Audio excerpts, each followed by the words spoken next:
पिछले 2 ओलंपिक से बैडमिंटन में देश के लिए 2 पदक आए हैं। ऐसे में एक बार फिर से टोक्यो में होने वाले ओलंपिक खेलों में बैडमिंटन से पदक की उम्मीद की जा रही है। हालांकि इस बार केवल 4 बैडमिंटन खिलाड़ी ही ओलंपिक में देश का प्रतिनिधित्व करते नजर आएंगे।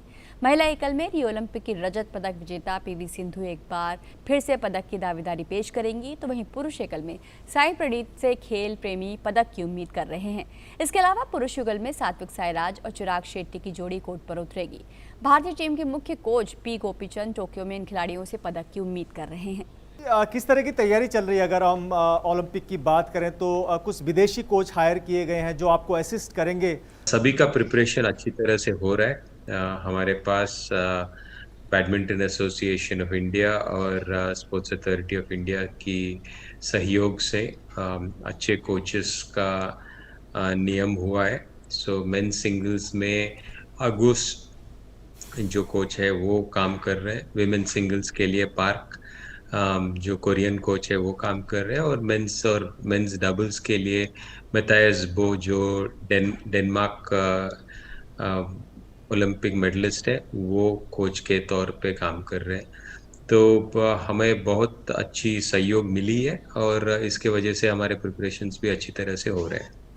गोपी, पिछले कुछ टूर्नामेंट कोविड के चलते स्थगित हुआ, कुछ पोस्टपोन हुए और कुछ कैंसिलेशन हुआ है, तो किस तरह से देखते हैं? खासकर अगर हम साइना नेहवाल और के श्रीकांत की बात करें तो क्योंकि वो टूर्नामेंट में पार्टिसिपेट नहीं कर पाए, इस कारण उनको ओलंपिक में भाग नहीं ले पाएंगे वो, तो कितना बड़ा ब्लो मानते हैं ये भारतीय बैडमिंटन के लिए? मैं मानता हूँ कि साइना, किडम्बी श्रीकांत और हमारे विमेंस डबल्स के अश्विनी पोन्नप्पा और सिक्की रेड्डी, ये तीनों का कहीं ना कहीं चांस बनता था। बट जैसे कोविड सिनारियो इतने अनसर्टेन था कि हमें कोई और रास्ता नहीं था, but we had to wait till the last moment and unfortunately we had those tournaments cancelled.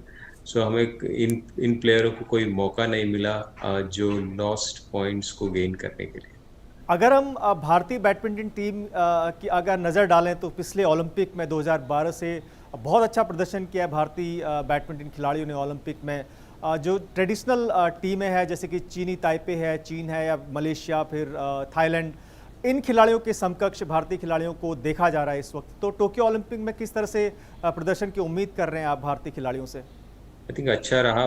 पिछले 3 ओलंपिक्स में अगर 2008 में देखा गया तो पहली बार कोई अपने देश से क्वार्टर फाइनल खेला। फिर उसी तरह से 2012 में एक ब्रॉन्ज और एक क्वार्टर फाइनल्स खेले, और 2016 में एक क्वार्टर फाइनल्स और एक सिल्वर मेडल मिला। उम्मीद है कि इस बार एक से ज़्यादा मेडल आए। अगर हम टोक्यो ओलंपिक की बात करें गोपी पर्टिकुलरली, तो कौन से ऐसे देश हैं जो मानते हैं कि उन देश के खिलाड़ी भारतीय खिलाड़ियों के लिए बड़ी चुनौती पेश कर सकते हैं? अभी पिछले 1-1.5 साल से थोड़े कंट्रीज बिल्कुल भी खेले नहीं है, जैसे चाइना वगैरह। सो इन ऐसे प्लेयर्स कौन से लेवल पे आते हैं इसका एक कोई अंदाज़ा नहीं है हमें। सो आई थिंक एक थ्रेट ये रहेगा of the unknown which is definitely there. इनके अलावा जो भी अगर विमेन सिंगल्स देखा गया तो जो ट्रेडिशनल कंट्रीज है जैसे चाइनीज ताइपे, जापान, थाईलैंड, ये मेजर कंट्रीज होंगे कंपटीशन के। उसी तरह से अगर मेंस सिंगल्स में देखा गया तो काफ़ी कंट्रीज है, डेनमार्क, जापान, मलेशिया, इंडोनेशिया जैसे स्ट्रॉन्ग कंट्रीज है। और मेंस डबल्स में जो ओलंपिक के लिए जो टॉप प्लेयर्स रहेंगे वो इंडोनेशियंस काफ़ी स्ट्रॉन्ग रहेंगे। जापान लोकल कंट्री है, वो स्ट्रॉन्ग रहेगा। हमारे प्रधानमंत्री खेल को लेकर काफ़ी उत्साहित हैं और खिलाड़ियों से लगातार वार्तालाप करते रहते हैं, तो किस तरह से देखते हैं जब देश का शीर्ष नेतृत्व खिलाड़ियों से खुद बात करते हैं, उनको मोटिवेट करते हैं, तो किस तरह से देखते हैं इस पूरे सिनारियो को आप? आई थिंक बहुत बढ़िया मोटिवेशन मानता हूँ, क्योंकि 2015 में 2016 में करीब 8 मन की बात कंटिन्यूअसली प्रधानमंत्री ने खेल के बारे में बात किया था।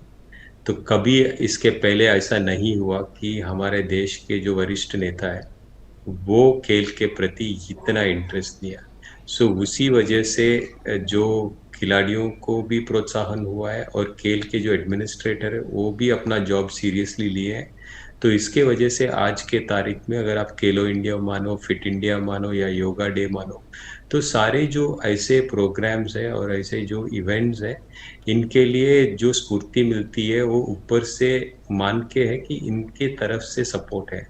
तो मैं बहुत आभारी हूँ हमारे प्रधानमंत्री का कि उन्होंने खेल के प्रति इतना इम्पोर्टेंस दिया, स्पेशली कोविड के टाइम पे भी उन्होंने मेरे ख्याल से ये एडमिनिस्ट्रेशन के साथ चौथा मीटिंग है उनका खिलाड़ियों के मनोबल के लिए और खिलाड़ियों के प्रिपरेशन देखने के लिए। चलिए गोपी, हमसे बात करने के लिए बहुत बहुत शुक्रिया आपका। हम उम्मीद करेंगे कि भारतीय बैडमिंटन टीम टोक्यो में मेडल लेकर आए और देश का नाम रोशन करे। All the best, thank you very much.